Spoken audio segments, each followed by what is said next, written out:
against other opponents that you are constantly facing. So it took a while for me to adjust. I was on the back foot a little bit, and I think once I managed to kind of read his game a little bit and get a clue of what he likes to do. Sorry, I'm really cold.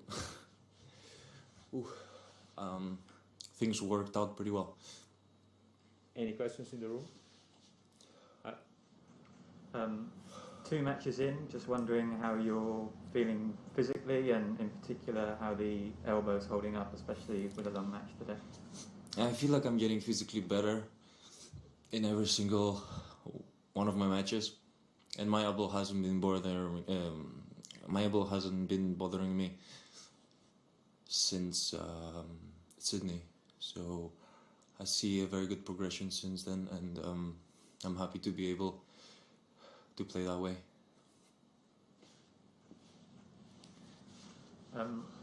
Sebastian is someone who hasn't received many wildcards in his career. He's always had to qualify. When you were coming through, that was mainly the case for you as well. Lots of qualification, a few wildcards, but mainly qualifying. Just wondering what you think of the way wildcards are given out in tennis, and also what you think you can learn and develop when you have to go through qualifying.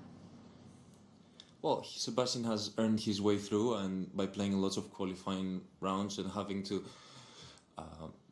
qualify and get wins on the main draws in order to be in the top 100. I think that's how it works. Something that I had to go through too, without being part of a massive federation that supported me, that hosted Challenger and ATP events. I didn't have that privilege, so I had to really build my way up.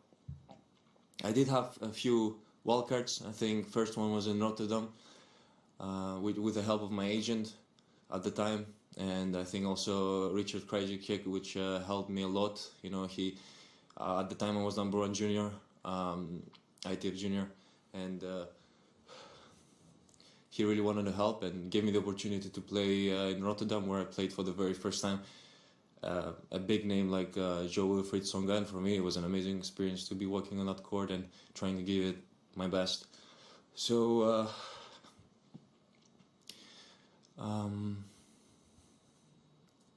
respect for him for qualifying so many times, and for also, I kind of feel like we've been in a similar position. He, if I'm not wrong, was ranked #1 too in juniors. Yeah. So was I. So I kind of see me in him a little bit. Thank you. Do you have any questions online? Online, yeah. We'll take our... You got Greek? That's after. Yeah, after. Yeah. So we'll go to online questions now, and Ubaldo, Ubi Tennis, your question, thanks. Ciao, well done, sia Reitiria. I'd like to know if you heard what Zverev, first of all, congratulations. Second, I'd like to know if you know what Zverev said yesterday when he was informed that Humbert had COVID, and he said, we are not tested here, and we believe that there are many more positives than maybe we know.